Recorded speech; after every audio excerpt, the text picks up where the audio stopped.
This is part abstract.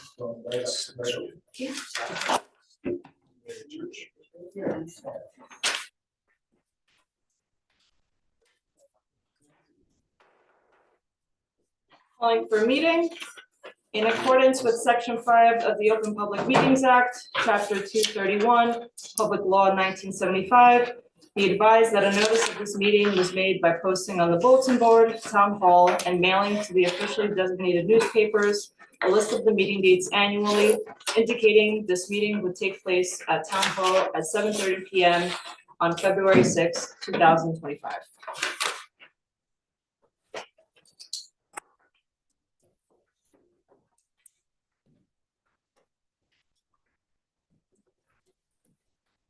So we'll take attendance. Venkatesh Chapalabada, Robert Frankel, Here. David Cosgrove, Brad Jenkins, Here. Justin Ceylon, Jessica Glatt, Christine Best. Here. Elizabeth Wanga. Here. Zachary Davis. Here. Allison Canfield. Here.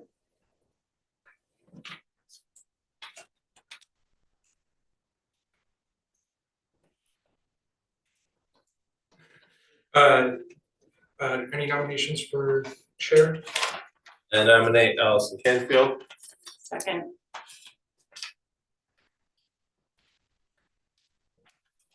More than 1 second. Third. Third. Yeah. Any nays? No. Okay. So Elizabeth Wanga, Yes. Robert Frankel. Yes. Brad Jenkins, Yes. Jessica, sorry. Christine Best, Yes. Zachary Davis. Yes. Allison Canfield. Yes. I'll swear you in. Do you want to swear us all in at the same time, or would you like me to go ahead and list everybody, or how would you like to do that? I can swear you in one at a time. Okay. It'll be easiest. Okay. Well, first of all, can I just let the audience know, this is our reorganization meeting, we apologize, so we just have some housekeeping to take care of first, so bear with us, we'll get through this quickly, okay? Thank you. Right. So repeat after me.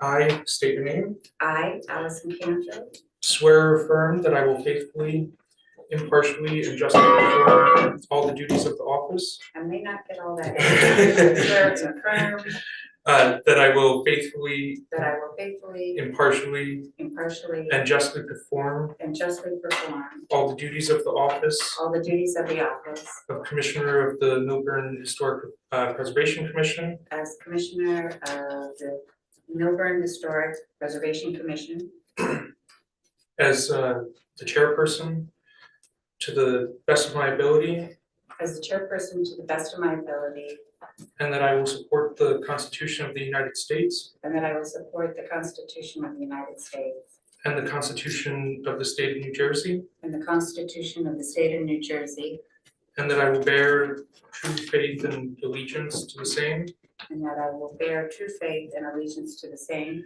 and to the governments established in the United States and in this state and the governments established in the United States and this state under the authority of the people. under the authority of the people. You may, yeah. I'm You can add something. Yay, okay, all right. So, next in line, go ahead, you wanna, You can take over now that you've been sworn in. perfect, so, next in line, I'd like to nominate Zach, as vice chair. Zach, would you accept this nomination? Sure. Do I have a second? Second.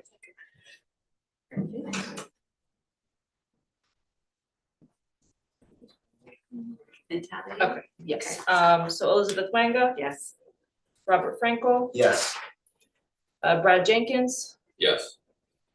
Christine Best, Yes. Zachary Davis. Yes. Allison Canfield. Yes. Okay.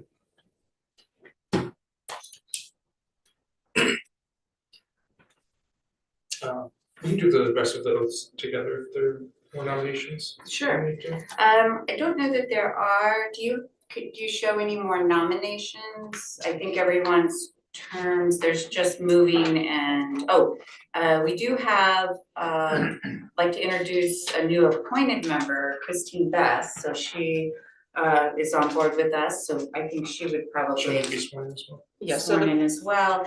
the And- people, I'm sorry, Allison, Yeah, just want sure. to let you know, the people listed to renew the oaths are Justin, Robert, Zachary, Venkatesh, and Christine.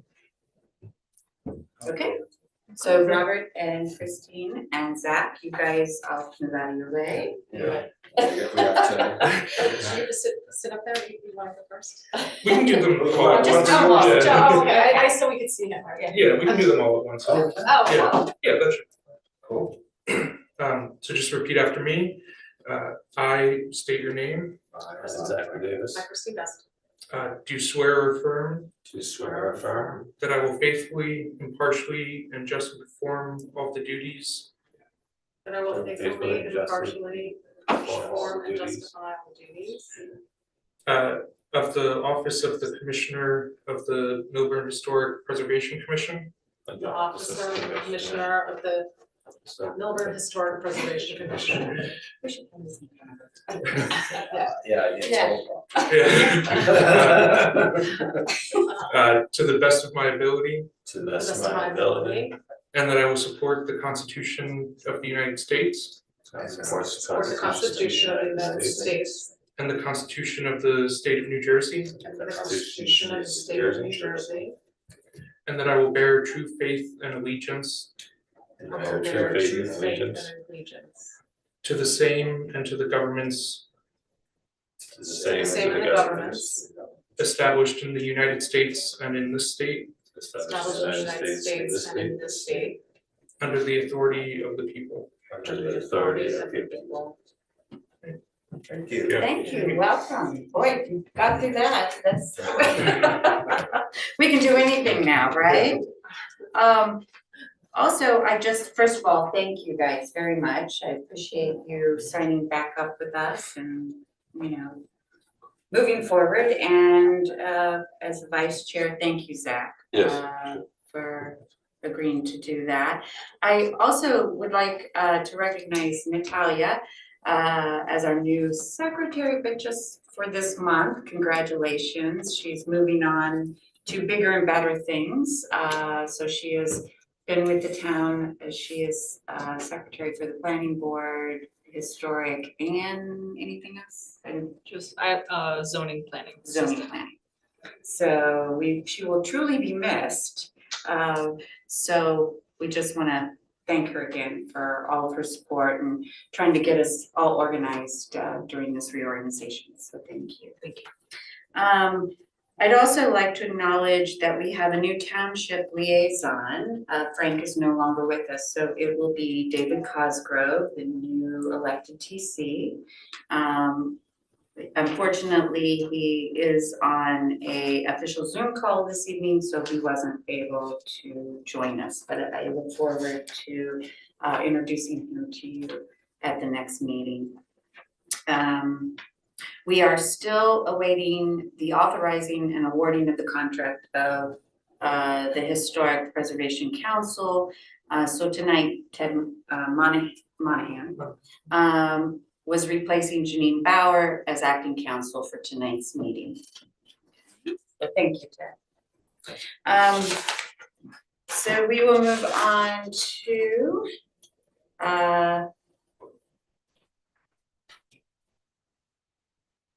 the meeting dates. Does everyone, Natalia, did we all get new copies of the meeting dates? I sent them out, I didn't send them out. Okay. Yeah, you got an email. Okay. So at this point, I hope everyone's received a copy. I've actually received a copy. I don't have it in front of me. For meeting dates for 2025. Natalia, can you please confirm that we considered all holiday school calendars, including parents' conferences? Yes. Okay. Any questions or comments from the commissioners? Do I hear a motion to adopt the 2025 meeting schedule? Motion to adopt. Do I have a second? Second. Great. Natalia? Elizabeth Lango, Yes. Robert Frankel, Yes. Brad Jenkins, Yes. Christine Bess, Yes. Zachary Davis. Yes. Allison Canfield. Yes. Okay, so meeting dates have been approved. Thank you. The meeting minutes, we need to approve meeting minutes for November 7th, 2024 meeting. They've been distributed to the commissioners. Are there any additions or corrections to those minutes? Hearing no changes. Do I hear a motion to approve? Motion to approve. A second? Second. So all in favor, say aye. Aye. All those opposed?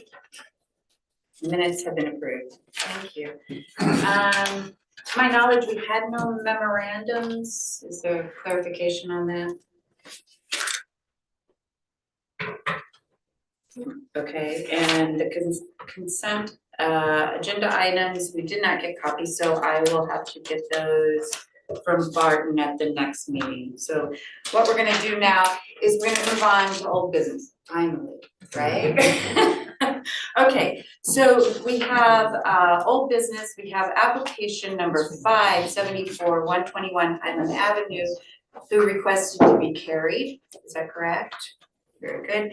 We have also application number 588 17 Highland. They also requested to be carried, so we will not be hearing those two applications this evening. We're zipping right through this, okay? We have an old application number 577 122 Cypress Street, block 205, lot 17. This is a non-contributing property in the Wyoming district. Shirlow and John Bentley Wiggins are the applicants. It's a regulatory application to the construction and the addition over the living area side of the home, as well as the addition to the rear and other outside exterior site improvements. This is an amended application and new documents. So welcome back. So if the address sounds familiar, they've been in front of us before. Is that correct? Yeah. Thank you. If we could have the applicants and of course the professional be sworn in, please. And swearing everyone's justifying things. Great. Do you solemnly swear or affirm that the information you will provide to the committee will be the truth, the whole truth, and nothing but the truth? Yes, I do. Witnesses are sworn in. Great.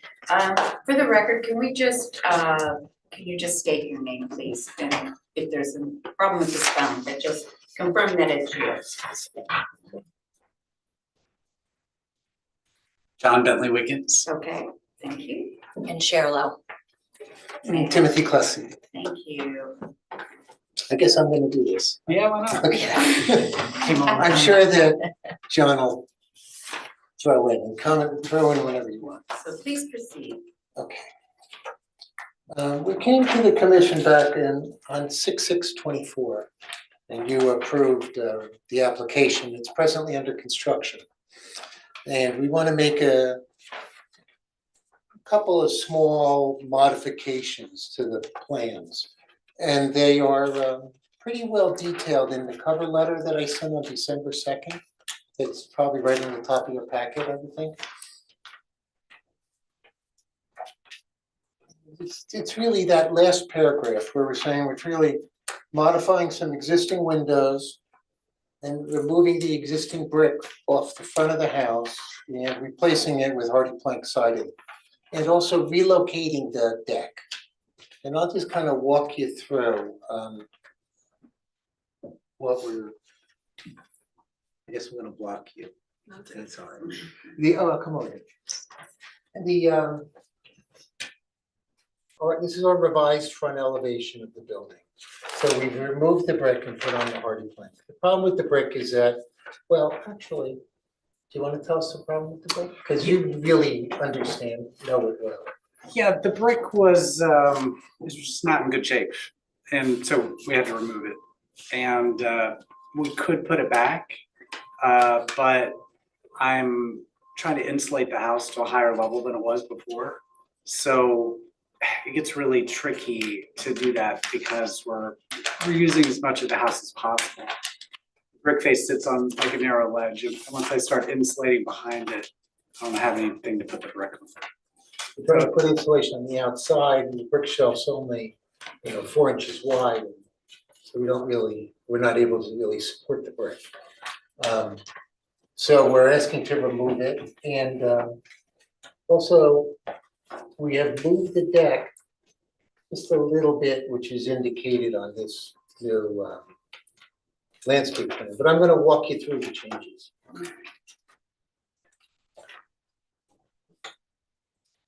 Previous application is what we called HPC 1 for HPC 5.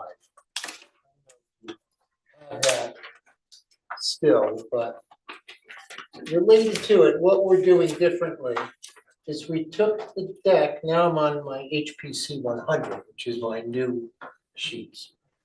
We took the deck and we just kind of pulled it a little bit to the right and pushed it behind the building instead of on the side of the building. So the deck was previously located in this area, and we relocated the deck to that area. All really, I'm gonna say not visible from the road. I mean, pretty far off of the road. We actually moved it back further. I go to my 200 sheet. We've modified windows. Here's my street. Didn't modify any windows on the lower level, on the street side, but we modified the windows over the sink, added this window, modified these on the other side of the family room, and took out a doorway that we had here on the side of the house and put it into the rear and modified those windows. But these three elevations are, so everyone knows, pretty much concealed from the road. And then the deck, which was in this area, has been relocated to behind the building. I go to my next level, which is like my 300 sheet.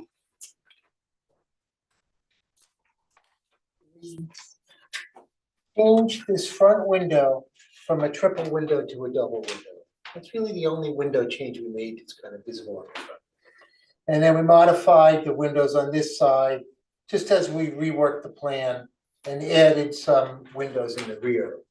What we did on this floor is we took the primary bedroom, which was located in the front, and we put it to the rear. So by doing that, we kind of had plan changes that went along. I don't know if you had a chance to go over, but this is in the middle of being framed. I come to my 400 sheet, my elevations. We deleted the brick. We have gone to the double window in the center over the garage, and we added that roof over the garage. Right. And on the left side elevation, sort of just modified this door and modified those windows in the family room. Not, this elevation is probably 15 feet forward of this new family room. So this would be, I hate to say the word impossible to see from the street, but pretty much so. I just, I know that's like almost being in the zoning meeting and saying de minimis, which is a good way to use to get Joe Steinberg really Really upset. Yeah, it would really get him going. Then If I come to my right side, we've modified the windows over the sink and modified the windows back in the family room, just the ones I circled in there. In the back here, we added a window and we actually added that little window. That is all of my revisions. I guess, we had the rendering redone so we could show it to you. So we had actually a triple window there that we moved to a double window. And we did that because we now have a bathroom here, since it's not the primary bedroom any longer. So we had to fit the bathroom in and didn't want to. I didn't want to get in a situation where we put a window in that we blocked over, because it looked to me like the double window looked fine, as well as before. And that is, yes, our entire application. As part of this work, I think that the owner is actually very accurate when he's talking about it. It's really, I'm gonna say, sort of super insulating the house, and we're gonna be able to use it as like a little case study to see how well this does as a really tight house. I have another job up on Hartshorn, which is a new house. It was also super insulated this way. And I've been charting it with my client now over the last 3 or 4 years. And it's really interesting to see how the energy usage has dropped as these houses get really tight. And I'm kind of looking really at you two, because like in my house with absolutely no insulation in the wall, and it's like so drafty, and every time I get that PSE&G bill, they tell me I'm in the uppermost 10%, and my house size-wise is probably in the lower 30%, right? But it's really just lack of insulation. This will be actually a really nice study for us in the office, and it's on a better scale house than the one we did on Hartshorn, which was a very big home, and a little harder to help it. That is the entire application. Any questions? At this point, everybody had a chance to read Barton's report. I don't know, can Barton speak? Is he? Yeah, I'm under the impression he hears us. There he is. Can you hear me? Hi, Barton. Yes. Hey, good evening. So yeah, I was listening to Tim's testimony, and because this is a amended application that's coming back, it's a non-designated property, and we already approved the hardy board on the other 3 sides as part of their application last year. And they were already going to paint the brick the same color as the hardy board. So I did not foresee any problems, and Tim and the owners brought this to my attention long ago about trying to make these alterations that they're talking about tonight. So I did not have any issues with them. Thank you. Thanks, Bart. Thank you. So we'll start with questions or comments from the commissioners. Do we have any? I just have a quick question, because I don't have the original picture. Where was the brick on the front of the house? Was it? We built the entire front. It was the entire. Yeah, Okay. I have it here. I can show you. Oh, okay. Oh, is it? Just- I think Commissioner Martinez was Oh, right. I didn't get for it. At least I don't think it.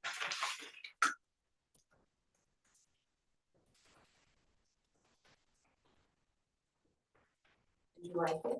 No. Oh, No, I just meant that, you can see the triple, do you see the triple window on there? That's all.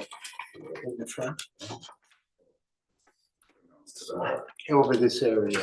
yeah. Is it on that? It That's is. all I was wondering. And you can see we added the roof on, over the garage door. I hope I went right the right house, but I think I did. It's got the framing up with the fencing in front of it. And the window looks bigger in the framing. Are they gonna pull it in? Yeah, they'll to pull your it in. drawing? So Yeah. you're gonna adjust, Yeah, I don't know what they're doing. Okay. With the framers, it's like almost, sometimes they plywood over the windows and then come back, especially in the winter. They'll plywood over, cut them No, later. I didn't know, I just thought maybe I went to the wrong house. No, you're probably at the right house. Yeah, It may, yeah, everything will in the end do. and the retaining When the wall- windows come in, they're the right size and then everybody's Yeah, got no, to adjust it, then everything works out. Is the retaining wall structurally sound, like the old retaining wall that's there, because it's kind of pulling the house from the property below? Like on the left side or the right I'm side? sorry, if you're looking at the house, it's on the left side. The left side? It seems like we haven't been worried about it. Does it look bad? No, I just was Oh. wondering, because it's type of nice house. Yeah. We've been so focused on the house, I never even really looked at it. Now they're gonna run it. You know, we'll take a look at it. I was It could be leaning a little bit, you know. Any other questions or comments from anyone? Okay.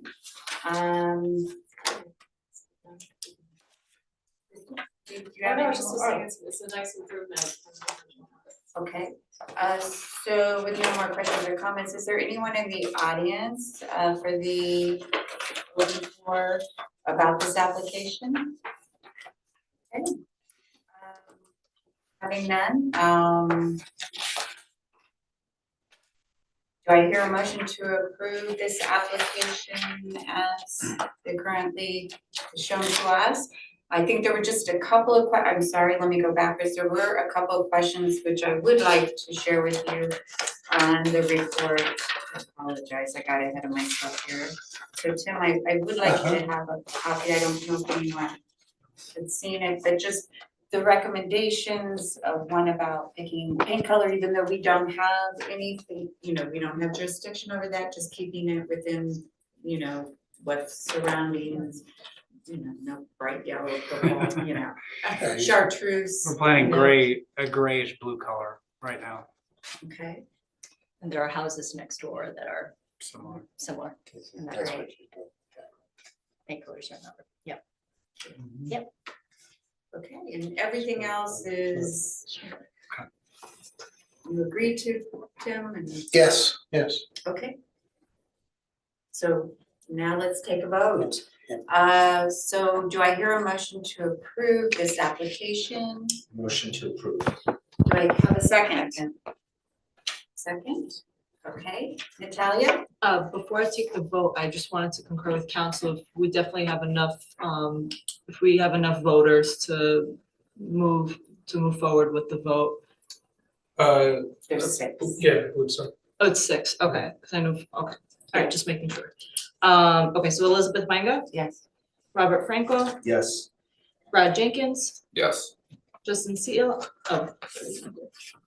Christine Best, Yes. Zachary Davis. Yes. Allison Canfield. Yes. Congratulations. Thank you Thank you. guys very much. We'll invite you all for a party. Hey, that's a deal, we could use one. We wish you the very best. Thank you. Thank you. Thank you. Okay. Let's move on to new business. We have 2 applications. Our first application is number 594, 1 Moraine Place, block 3102, lot number 1. This is a contributing property in the Short Hills Historic District. Mark and Shayna, can you please just pronounce, Pantier. otherwise I would mispronounce. I wanted you to try it. Okay. Are the applicants, this is a regulatory application for the construction of an in-ground swimming pool and an attached 1-story cabana with bathroom, changing rooms off the rear, south facade. We can have the applicants come forward to be sworn in. And be professional, I'm sorry. You solemnly swear or affirm that the information you testify to will be the truth, the whole truth, and nothing but the truth? Yep. I do. Perfect. Okay, so please proceed.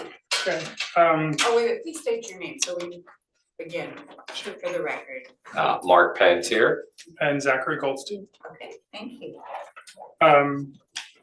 Okay, by way of introduction, my name is Zach Goldstein. I'm a principal at John James Architecture in Maplewood, New Jersey. I received my Bachelor of Architecture from Syracuse University and been a licensed architect in New York since 2015 and in New Jersey since 2016. In that time, I've presented to various historic and zoning boards throughout New Jersey. My license number is 20188, and I'm also a member in good standing of the American Institute of Architects. Thank you. So we're here, we received approval for a kind of similar project in April, I think on April 4th, 2024. And we're just here returning. Ultimately, the homeowner and applicant decided that they were, in the end, interested in installing like an in-ground pool in the rear of the house. And we just thought it prudent to think holistically about that pool and how it might work with the pergola. And I think ultimately that led us to think that it made sense to adjust the location of the pergola. The previously approved pergola was directly up against the rear of the house, this kind of inset region. But with the pool, we thought that it made sense to bring it out and align it with the pool and create a really kind of nice alignment, which we think benefits the historic structure. So just to kind of walk through the overall project. The address is 1 Moraine Place in Short Hills, block 3102, lot 1. This is application 594. The property is a large 2.4 acre corner lot at the intersection of Moraine Place and Western Drive in Short Hills. 1 Moraine is a colonial revival style house built in 1922, and it's a designated property in the Short Hills Park Historic District. The house was completely gutted and rehabilitated and added onto in 2016. This work was approved by HPC and was completed prior to the Pantier's purchase of the home. The house is located, it's quite unique. It's located such that the front facade and driveway face the rear of the property. It was obviously built a long time ago, over 100 years ago. And so as a result, the rear facade of the house and the backyard face towards the street.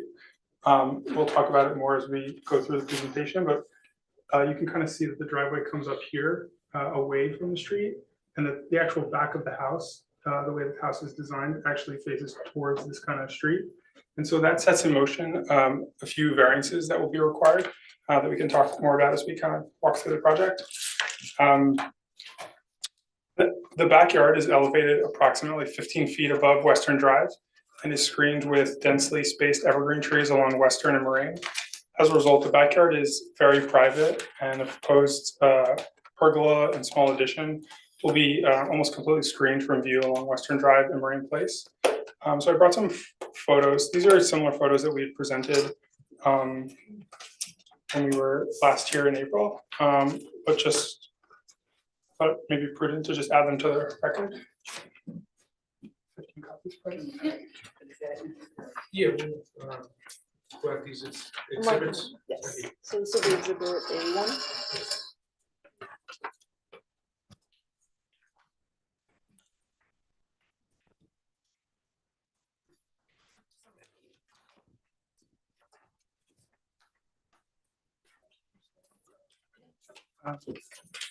So I think just one kind of just to have a feel for how the house is really well, even though the backyard faces towards the street, the trees are such that you can kind of see in image 8. It's really difficult to even see the house from the street. So it's very kind of well privatized. And you can kind of see image 9 here is shown at the corner of Moraine and Western. And again, this is in like late spring when the vegetation is not even at its densest, and even then it's difficult to see the house or really the backyard from the street.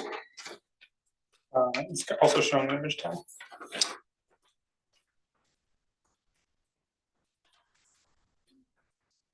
10.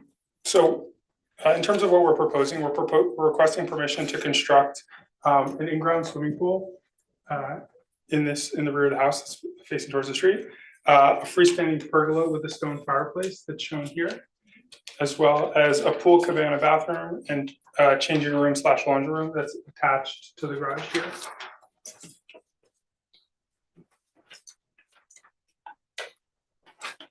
So just to kind of see like a blown up version. So the previous pergola that had been approved was on this terrace up here. And so we're kind of taking what was essentially really the same size, and we're shifting it down here to be along with the pool. such that it actually no longer blocks views of the historic house. So we're kind of pulling it off. The only piece of the proposed work that actually touches the house is this small addition here that includes a bathroom for use by people using the pool so that they don't have to track through the house, as well as a small laundry room and change room over here. This section right here is work that was built in, I think, 2016. And so this was a previously approved addition. This is the garage.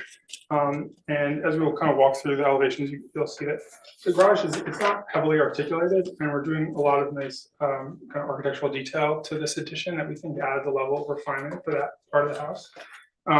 You can see the pergola here is 24 by 19, which is a reasonable size to allow for a small kind of bar top on this side, as well as the kind of serving space along the perimeter. And a stone fireplace at the rear that has a really nice alignment through to the in-ground pool.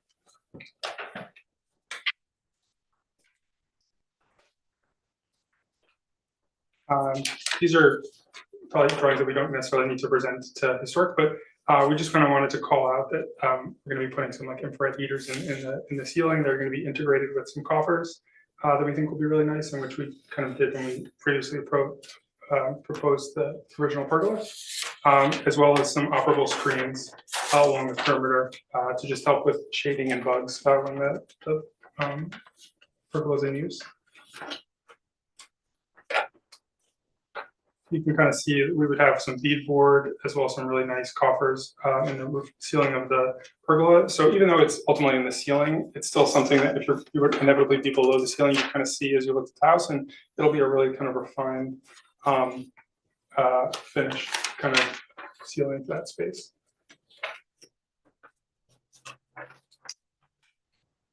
So this is a view looking towards the back of the house. And so ultimately, like, we're always kind of thinking about what are the architectural elements that constitute the existing house, and how can we use that same architectural language in the proposed additions so that they integrate well, and there's a kind of harmony of details. And so ultimately, on this side of the house, you can actually see it in the existing image here, that there's a kind of shed roof that runs over top of a kind of sunroom. And that shed architectural element is one that we're kind of picking up on for this addition here. And so this roof would be clad in a similar metal. I think it would be copper to match this copper roof here. And then the stone that's kind of present at the base of the house, we would continue that through into the addition so that it's connecting back. And then the fenestration would be shingles, which also matches the existing house. And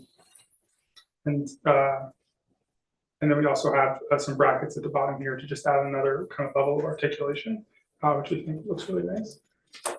And then this is the kind of view cut before the pergola, but if we take a step back and look where you can see the kind of pergola overlaid, we intentionally did a hip roof for the pergola. And hips, for one, there's a kind of hip element on this bay. But the thing about hips is that because they angle in both directions, they're very like visually unobtrusive. And so we're trying to kind of minimally block views of the house. And that was kind of the thought with that. For the pergola, we're also picking up on that kind of stone element that's at the base of the house by having kind of stone at the base of the piers. The structure of the pergola, the kind of posts, as well as these outriggers and the structure in the ceiling would be painted wood that would match the kind of mullions that exist between the windows. So like this kind of painted trim work here, we kind of pick up on that same coloring for the kind of columns that support the pergola here. So this is a view just of the pergola looking if your back is to the pool. And so you'd see there's a kind of really nice kind of stone chimney for the fireplace that is centered on the pool. And then again, this hip roof that we're trying to just hit angles in both directions to be minimally obtrusive. And then just some nice architectural details that kind of conform to historic, just kind of historic architectural detailing for a structure of this kind. The kind of serving space that would be part of the pergola is also clad in stone to mimic the stone at the base of the house. And then in terms of like what this will look like, we created a rendering. And so we sent that rendering, but we actually printed out a few of them in case anyone wants to see them in color.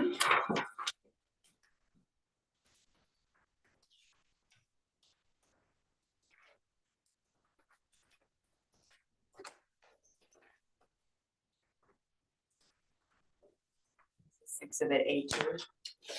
Was this already provided? It was provided, we emailed this to Barton earlier this week, The colored top. this particular.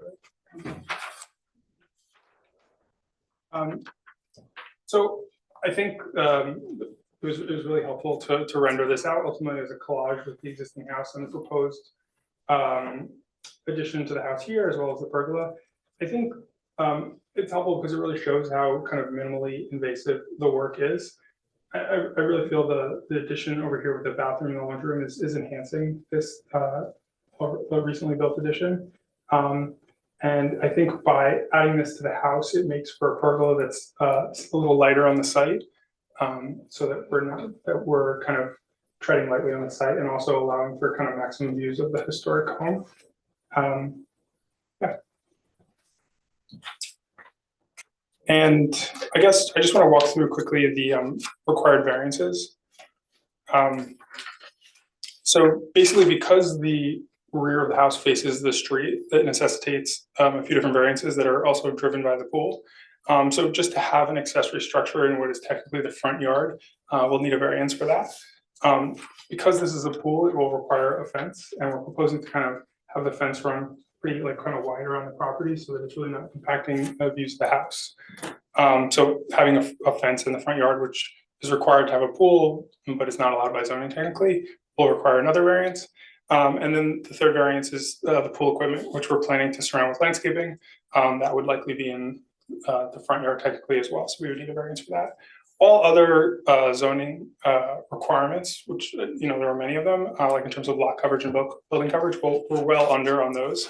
So it's really, it's the need for variances is really just driven by the fact that the house, which was built over 100 years ago, just faced away from the street. And so that's kind of driving the need for those variances. And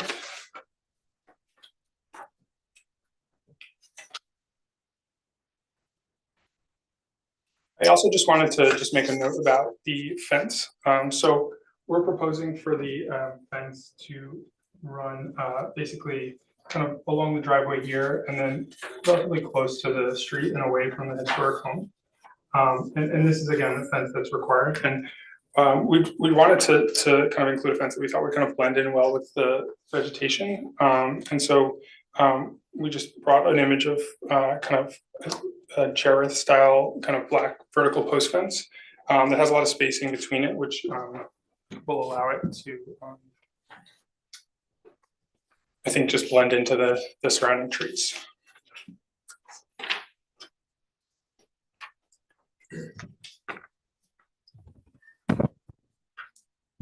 So we need to mark this. Okay.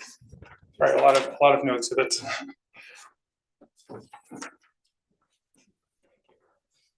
Yeah, so I think that is the presentation. Do you have any questions? Can you just clarify, where's the fence going?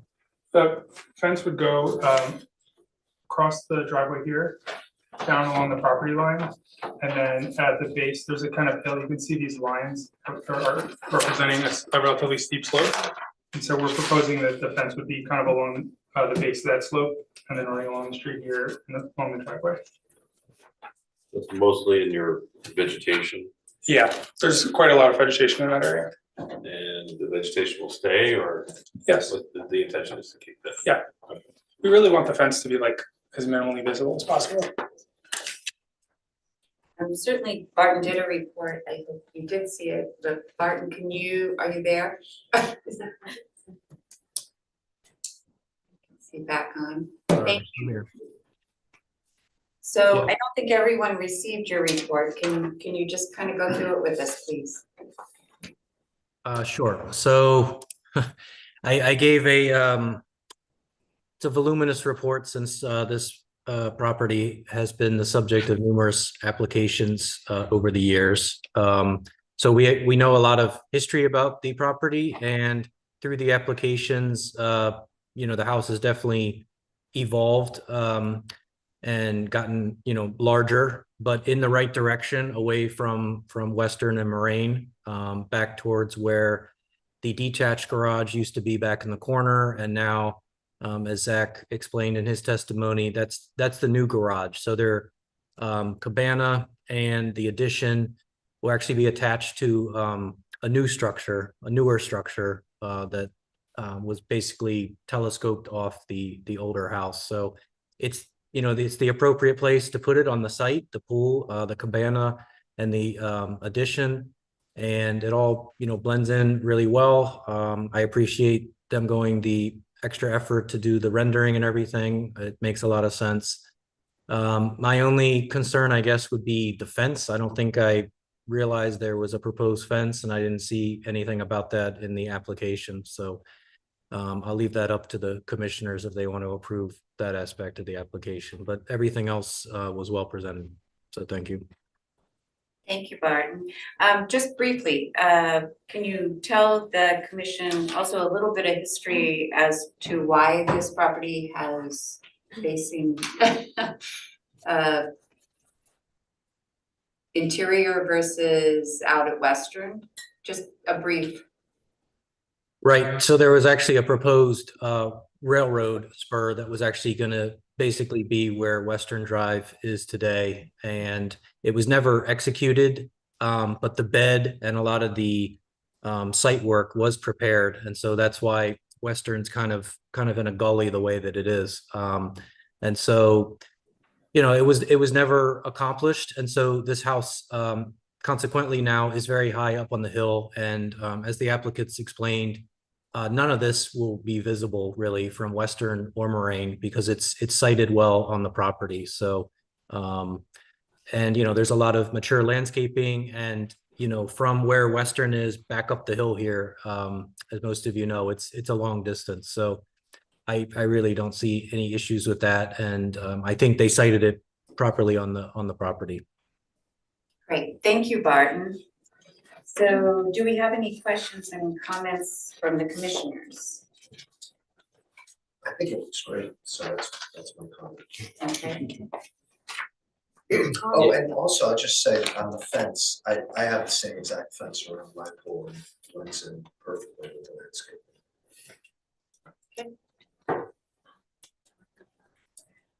Stunning design. I wish I lived in that house. It's gorgeous and just beautiful. The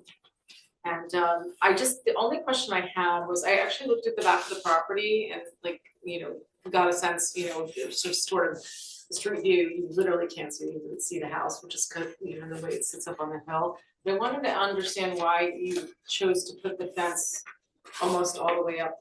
I'm assuming close to the Belgian block on the street. I wanted to understand where you were going to be placing it. I took a picture.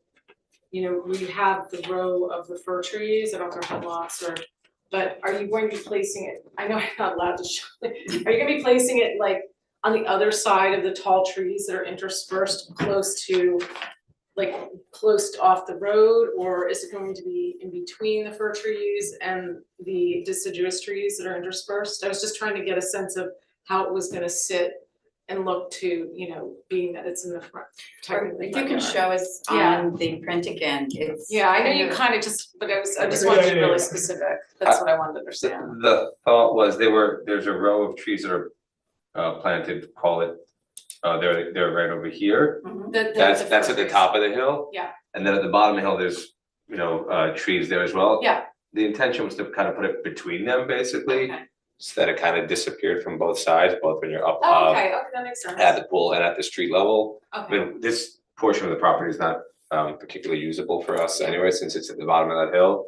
And yeah, that's why we didn't have to stare at the fence from the pool area if Kind of best of possible. both worlds, because you can't really see it much from the street and see it from the property. When is the fence height? Is that a 6 foot, or would you choose, is it for the purposes of keeping deer out, or just in addition to? Keeping children in. Just to know, I didn't know, you're right, because a child could climb a 36 inch. I think a pool, it's minimum of 48 inches for a pool. Okay. So is it a 6-foot fence or a 48-inch? We hadn't even discussed whether it'd be Oh. 4 feet or 6 feet, We know it would be a minimum of 4 feet. yeah. I don't know if that is something that's important to you guys. Well, again, I think this is zoning and it does Yeah. have to meet the pool requirements.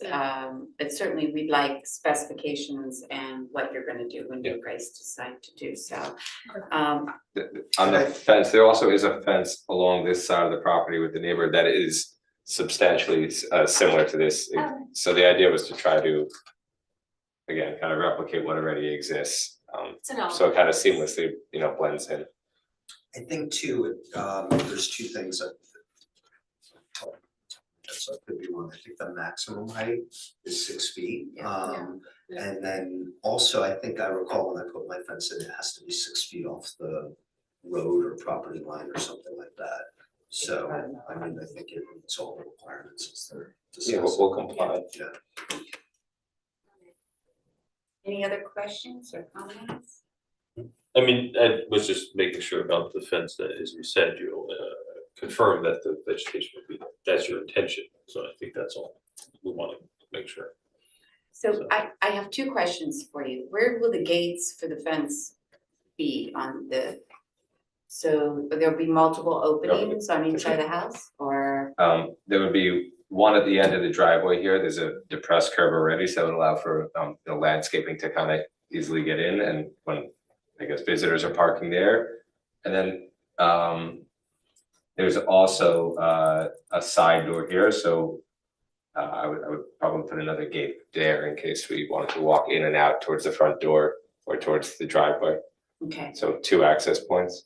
so I'm assuming that that's off the corner back or facing Moraine, correct, is where the fence will start? Like, can you just draw that line again? Yeah. There we go. Or you know. I'll point so you can see. Okay. The fence will come off the back corner there, like Okay. you said. Run parallel to the driveway. There's a bunch of plantings in here. The intention would be to kind of try to run it through the plantings as we discussed, so that you can kind of hide it from both sides, both Yeah. from the house view and from the street view. So there'd be a gate there and a gate there. Okay, and the gate will be a single gate, double gate?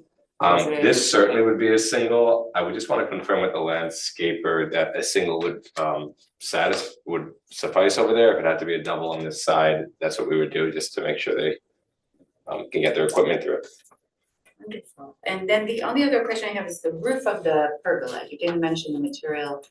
I think we would look to mimic the roof, standing seam metal roof elsewhere. Or if you mentioned it, it kind of went over my head, so thank you.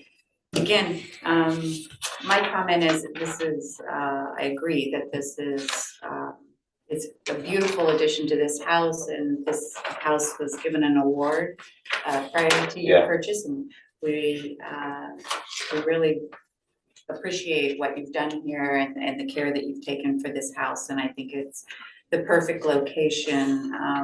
And it's unfortunate that you have multiple front yards by zoning. So I'm sure that Barton and myself will support this application in zoning, so if you need our support, we will write a report. Thank you. Okay. Do we have any more questions? Is there anyone in the audience? No? Okay. So we will, do I hear a motion to approve this application? Motion to approve. Do I hear a second? Second. Natalia? Elizabeth Lango, Yes. Robert Frankel, Yes.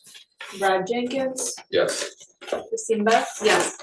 Zachary Davis. Yes. Allison Canfield. Yes. Thank you. So excited. Did you guys know that about the railroad? No. It's a really interesting fact. I like that. Yeah, the railroad Where was it supposed to go? it was from Wyoming, I believe, Oh, and really? it was gonna run to Philadelphia. Oh. The line, the direct line, yeah. So you have to read the history. I like I that a live down lot. the street, I'll give you the history. I like that, please, and thank you. Yeah, I was amazed too when I found out, so I'm glad Western was a road that was added much later, so that's why, yeah, it was added probably after the house. Oh, that's interesting. Yeah, so, but the museum has lots of things on this house, so I Okay. welcome you to go. I'll do some homework. I like that. Thank you. Perfect, thank you, and good luck. Thanks. Thanks. Okay, we are on our final application, number 596, 441 Wyoming Avenue, block number 303, lot number 8. It's a contributing property in the Wyoming Historic District. Foster and Deborah Wright are the applicants. This is a regulatory application for the construction of a second floor bedroom, bathroom addition, as well as a new bay window in the primary bedroom suite. I hope I have all that right. Yes. Welcome. Thank you. If we could have you sworn in. First, can you just state your name for the record? Foster Wright. Deborah Wright. Do you solemnly swear or affirm that the testimony you provide will be the truth, the whole truth, and nothing but the truth? Yes. Witnesses are sworn in? I guess am I already sworn in? Yes. Yeah. Okay. I'm sure how that works. Yes, you are. So Okay. you're wearing two hats tonight. Welcome Yeah, back. so- It's been a while. Thank you. So I think Debbie and Foster would like to just provide a quick introduction, just to give a little context about their history in the town and that kind of thing. Great, thanks. Yeah, so we bought the house back in 2006 after falling in love with the character and the history of the house. You know, for us, it's very special to live in a house designed by Joy Wheeler Dow, named Canterbury Keys. We've lived there now for 20 years, raised our 2 kids there, and see ourselves really living there for another 10 to 20 years. And we want to make some improvements in the house. Our daughter may be moving home after college, and we just want to preserve the architectural integrity of the house that we've loved for, again, almost 20 years. Beautiful. Very special. Anxious. So actually, maybe just to kind of get this out of the way, we're just doing a little bit of research and found some great images of the house. And they were from a book where Joy Wheeler Dow had kind of written about the house in very elaborate language. That was pretty fun to read. At any rate, we just have some photos and actually a plan of the original house. It's just helpful to see.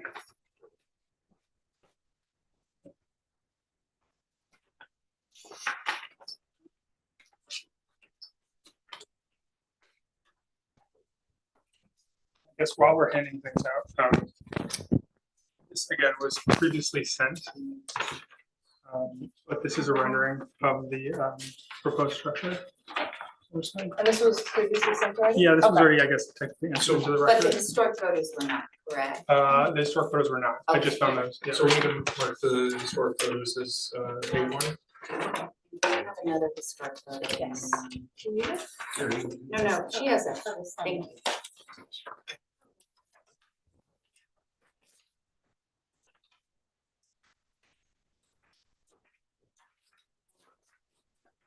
Wish they had better quality cameras, right? Yeah, not a lot of megapixels. But no, it was actually quite helpful to see the plan of the house because we weren't quite sure what the original plan was. Yeah, So, very fun. okay, so just to introduce the property, this is 441 Wyoming Avenue in Melbourne, block 303, lot 8, and this is application 596.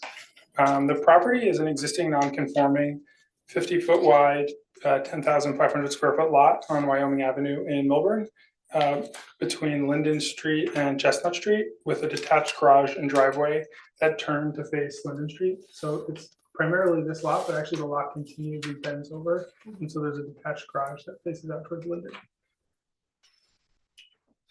44 Wyoming, aka Canterbury Keys, is a key contributing Elizabethan revival style house in the Wyoming Historic District. It was designed by Joy Wheeler Dow and built circa 1894.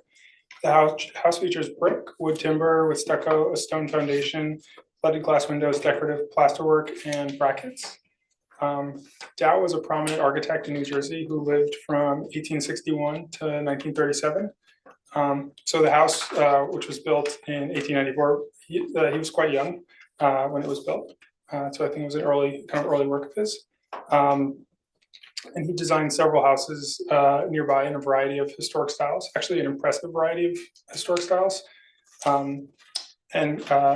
Our firm has been fortunate to have worked on 2 Joy Wheeler Dow houses in the past. Lynn Regis at 397 Wyoming and Callaway House at 212 Sagamore Road, both in Melbourne. The Elizabethan revival style employed in Canterbury Keys adapted and combined, among others, Renaissance and Tudor architectural elements. And from what I read in the book where those historic images came from, which was again written by Joy Wheeler Dow in 1906, the Elizabethan revival home was actually quite controversial locally when it was built. I think likely in part to how different it was from the nearby homes. It blended several architectural elements to create a work that was, while rooted firmly in history, quite unique, especially as kind of compared to the nearby houses. Adaptation has been noted as a key catchword when describing Dow's architecture. Dow said, "Happily in the field of art, everything was planted, arranged, and cultivated for us ages ago, so that we have only to wander as children in an enchanted garden that our days are not half long enough to encompass." So Dow was himself adapting the historical styles and elements which preceded him.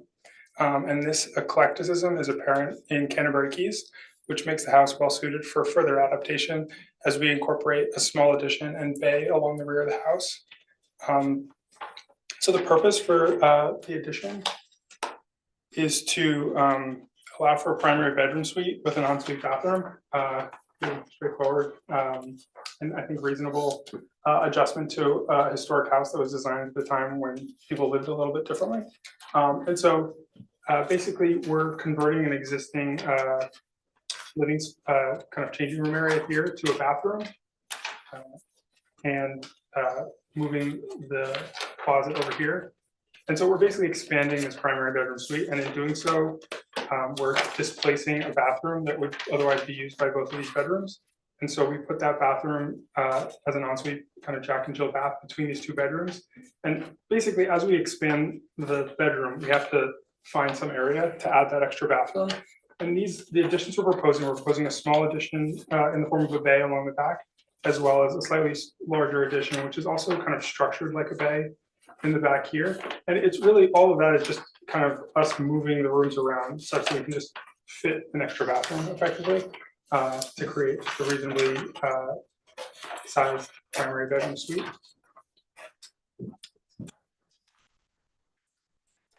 We're also, in terms of the work on the attic level, so this is the 2nd floor level. On the attic level, there's a really incredible space. So this area of the attic has a cathedral ceiling, and it kind of fills the space of these incredible gables that we'll look at in a second on the outside of the house.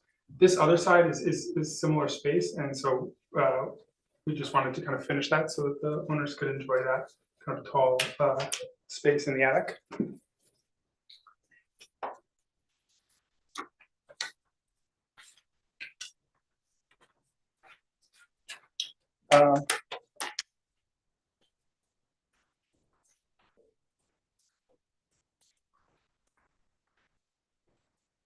So a defining feature of the existing house is this really incredible and I think unique triple gable that runs along on the front of the house as well as it runs through onto the back of the house.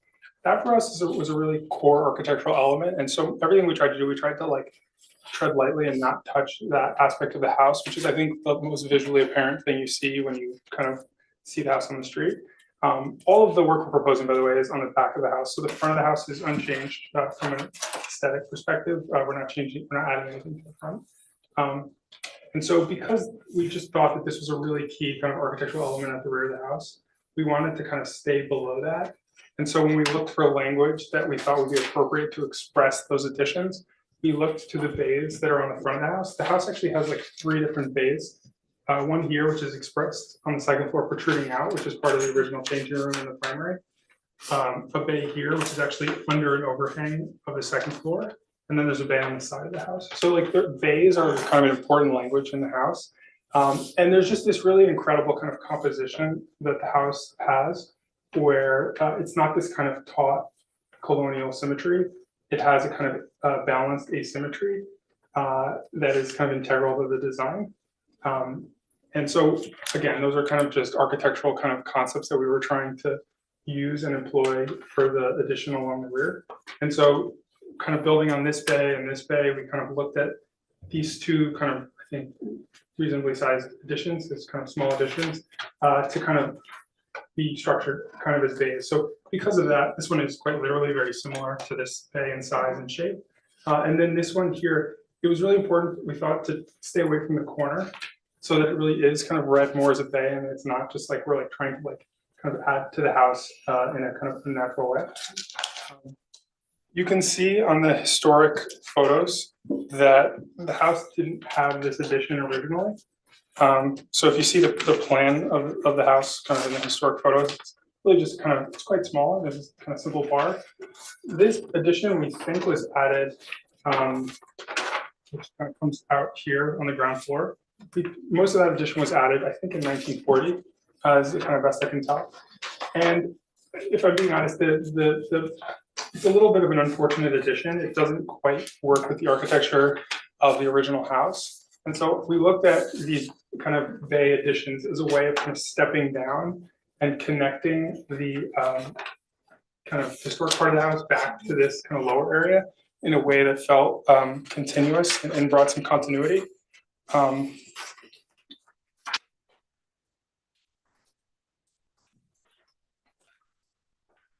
So if you look at the kind of existing photos,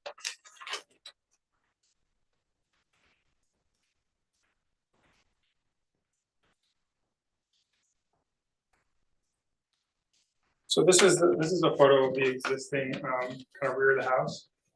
Originally, this kind of came all the way down to the ground, and then this brick kind of component here was added later.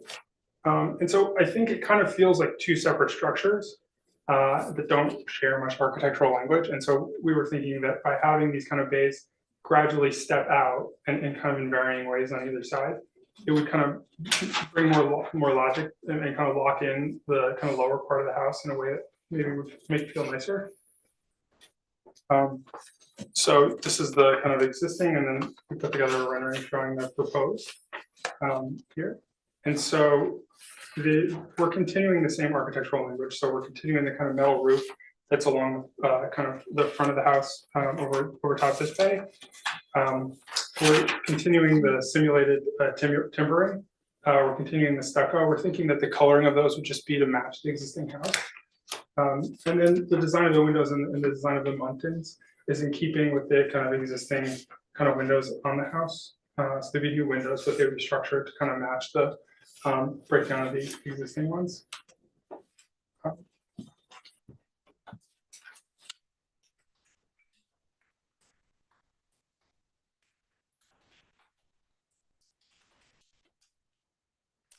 So I just wanted to touch on variances for a second. So the lot, which obviously preceded the zoning by many years, is undersized. So the lot is 50 feet wide in the R5 zone. That's the zone that this house is in. 75 feet is required. So if you're not familiar, basically when zoning is designed, it's designed with a theoretical lot in mind. And so when setbacks are designed, they're also designed with that lot in mind. So in this case, the lot being 50 feet wide just means that the computed side yard setbacks are just too large. There's just not enough room to kind of fit a reasonable kind of house in between those.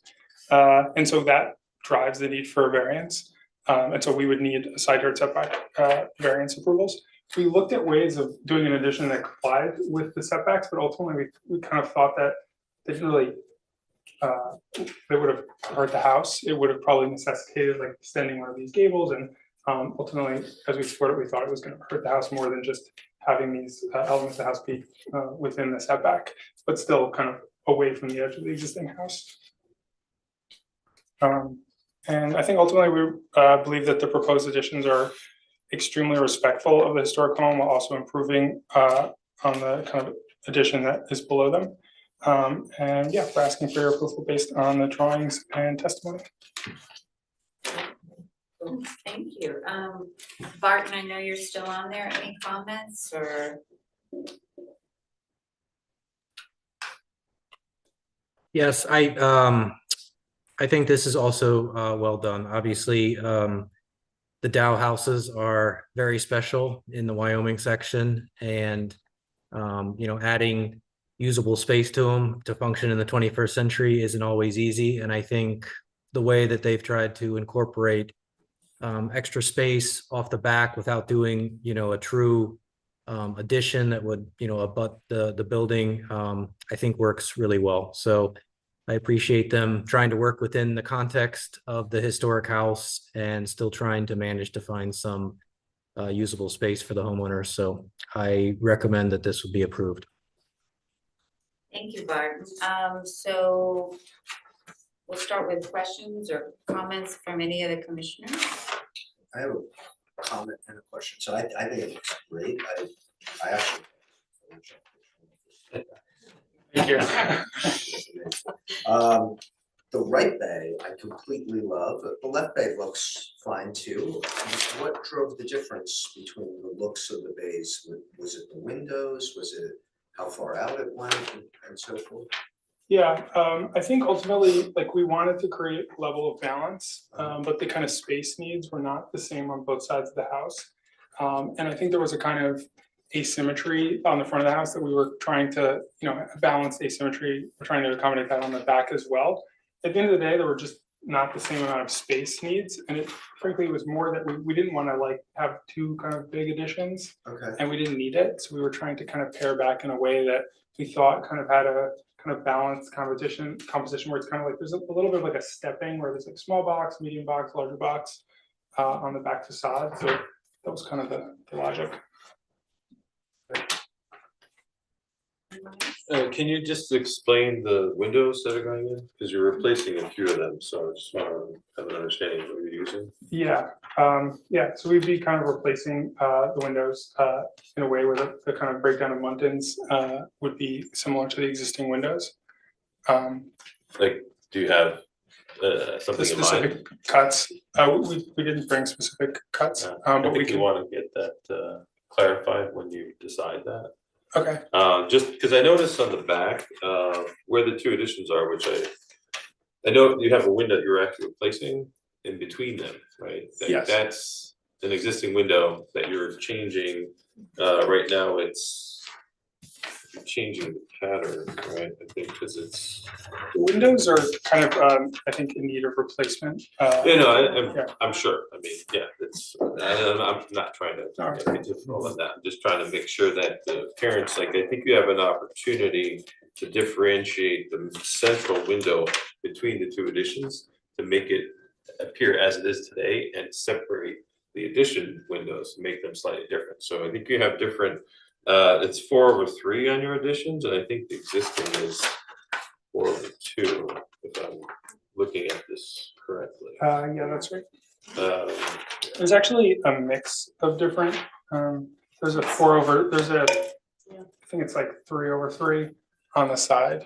Okay, yeah, and then you're replacing windows on the sides too, so as I'm saying, I think there's a few windows that are being replaced. I just think we want to make sure we know what you're doing with that, so I'm sure it's all gonna look, great, but. No, it's a good point. Ultimately, we're trying to like kind of match the existing design of the existing. Yeah, I just think also we want to just note whatever it is you choose to go ahead with for your window types. Sure, just have that. So. Otherwise, I agree with Rob. I mean, I first had to look a couple times, like, oh, it fits in really well. I think it's a great addition. So, thank you. It's beautiful, just like Neil said, and it just adds so much to the house in the back, and I love the windows. And it seems like to me, I actually like the type, the extra like 4/3, and it seems like, I forget what the crossbar is, what is it mullion, the one that, the check rail, placement seems like it's more consistent with the front of the house, where because you had more of a cottage style window, so it seems like it's actually being more consistent with the history of the front. I don't know, I can't No, totally tell. you're right, and So, I, It's nice. so like this Yeah. bay, kind of we're picking up on the bay on the front, and that bay has quite of a dense mountain pattern. Those are casements, but nonetheless, it has, so we were kind of picking up on that, and I think that's what. And that's drove gonna it be to- an architect series, or is it, I mean, what is the painting actually gonna be? You haven't decided. Yeah, I think we should just submit them to you. I apologize for not bringing the specific cuts. Beautiful. I just had one other question on the roof material of the addition. It's standing seam metal, right? Yeah, So is that on the structure right now? Do you have this a metal roof? yes, I believe so. There's a metal roof, I believe on top of this structure here. That's on the front? Yeah. Oh, that's on the front. And that's gonna be painted to match, or? I think it would be Material. like painted metal, standing seam metal. I think that's frankly what this is. It's painted. It's painted metal. Yeah. Yeah, I mean, I agree with everybody, and I think the addition on the right is very well done. I think the left addition to me, I do think the window pattern and even just the proportions of the window aren't exactly going with the rest of the house. Most of the other windows are much slimmer than what's proposed for these 3 windows. So I think that threw me off when I was looking at it. I think these 3 windows on the back should be looked at towards the left side and look at the proportionality with the rest of the windows on the house. I think, I totally understand where you're coming from. The way that we were initially thinking about it was, we kind of wanted this to be a little bit secondary and kind of blend in a little bit more, and not stand out as much as the triple gable on the top. And I think the thing that was kind of maybe driving the kind of proportions of the windows initially was just the existing windows that are there. And that was kind of where we got the overall kind of size of the opening. But I think certainly. The funny thing is the size of the window actually made them pop out Okay. more. And then I have another question. So since this isn't really, like, it's not really a dormer, so is it a flat roof then? It's like sloped and then flat? Here, Yeah, there would be both, there'd be like hips. but there has to be a flat portion to it, right, too? No, it doesn't go out that far, so it would just slope back. And we're trying to keep it shallow so that we don't interrupt the windows that are at the top of the roof.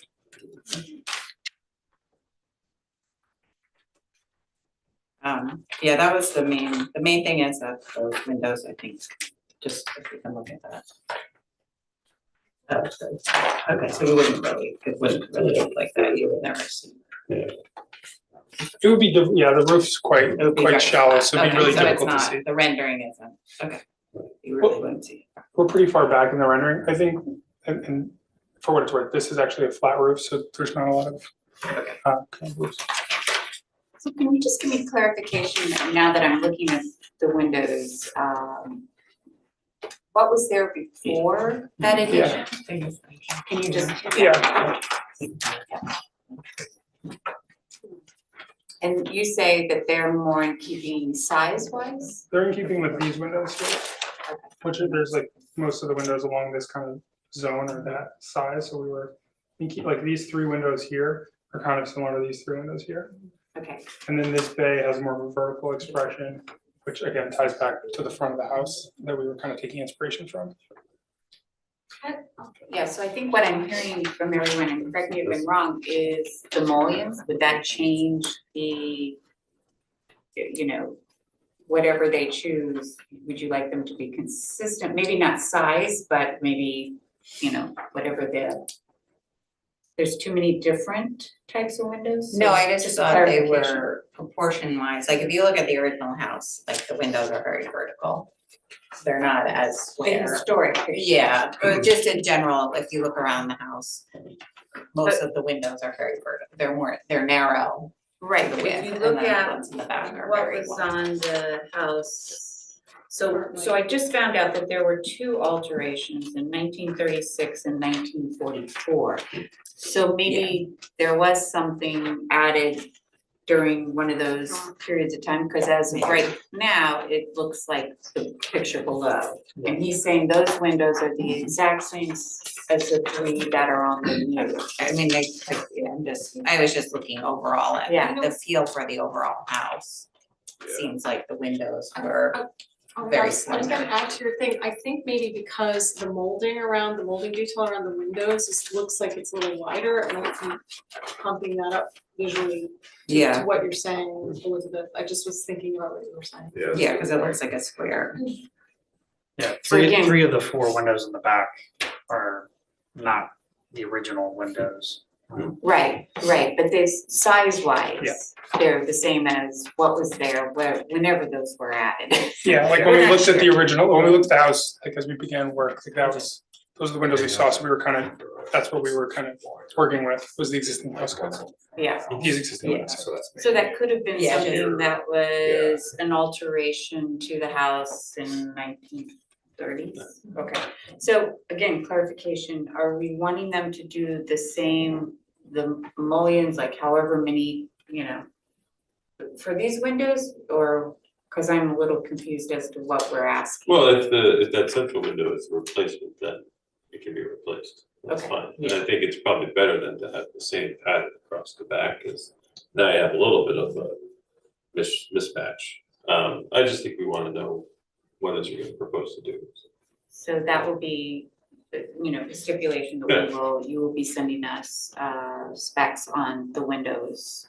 That won't keep us from voting tonight, but that would be one of the requirements, so. So you do have to go in front of zoning, and it might be helped for the variance, correct? Might be helpful, knowing the history of what was the original lot size of the property prior, you know what I mean, before it If it was was subdivided. subdivided, Yeah, do you know that at all, or? I don't, but we can research it. Okay, because that might be very helpful, and certainly if you need our support, again, it's not uncommon for these big properties to have been subdivided, and now you have a lot of restraints to bring the house up to date and for living today, so just let us know how we can help you there. Okay, I appreciate that. So I think there's clarification on then the windows, so we do need specs, is there anything else? No? Okay, so, no one in the audience who has a question? Wait, I just have a question, just so I Sure, understand what you're absolutely. asking about the windows. Are you saying on this side, they should, like, these ones are only 3 panes wide each, and this one's 4 panes wide? Is that what you want them all to be this? Well, again, I think the clarification, Well, it's just that there was the differences, and we also didn't have the specifications of what window types we're using, so. And I think on the plans, there's a lot of ends for new windows, so when you see that on a building like this, just wanna make sure we know exactly what's going in. I think we can submit clarification that just shows every single new window. We can give exact specs, manufacturer, just detailed dimensions, if that's helpful. okay, Great. that would be very helpful. So it sounds like we are ready to take a vote. Do I hear a motion to approve this application with the understanding that we will be receiving specs for the windows? A motion to approve. Second, Second, Natalia? Elizabeth Langer, Yes. Barbara Frankel, yes. Brad Jenkins, Yes. Christine Best, Yes. Zachary Davis. Yes. Allison Canfield. Yes. Thank you. Appreciate your consideration. Good luck. Thank you. Yes. We'll start the show. Yeah. Sorry. I love hearing the narrative around all the history, it's really special. Yeah. It was fun to research. It really is an interesting, there's so many interesting houses in and around Millville. Yeah. Oh, is there? Rabbit house. There you go, two. That's a beautiful house. He passed away, his son The two sons are living there and Oh, they're ready to move, so. It's maybe 3 years. Yeah, yeah. Well, we just really appreciate you guys taking the care of this house, and this is exactly, you know, not overdoing it, but for your needs and bringing it up to date. We really do appreciate it. Oh, thank you. It's a special house. We loved it. Yeah. We know we're lucky to be in it. So thank you. Yeah, thank you. Very much. All right. Thank you. Okay, so left on our agenda tonight, we wanted to talk about hard copies for the applications, but that's already been resolved.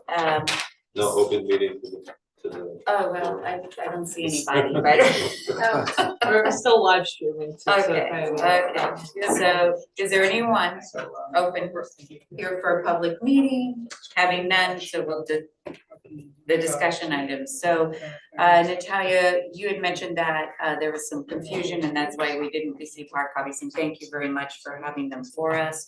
So we will be receiving them in the future? Or is Yes, that- yes, so I have a copy of the roster, which I believe I sent out also, so I just want everyone who's here just to confirm that all the information on there is correct, so that moving forward, packets will be sent out to those addresses prior to. Perfect, thank you so much. Also, we are gonna do some recruiting for the minor work review committee. Again, Justin was on the committee, but now that he's, in school, we need some more support. I did ask Christine Best if I thought it was the best way to learn very quickly, and so, and she agreed. So I'd like to add Christine to that minor work review. So we will make that official from going forward. So if you can just note that she'll receive those consent agenda projects. Anybody have anything that they'd like to discuss? Any discussion items? Can you send out the meeting dates again? Yeah, sure. Thank you. Okay, this concludes our meeting for this evening. I want to move to adjourn. Do I have a second? Second. She has the gavel, so. Ah. Meeting adjourned. Thank you so much. Thanks, Barb. job. Thank you, Barb.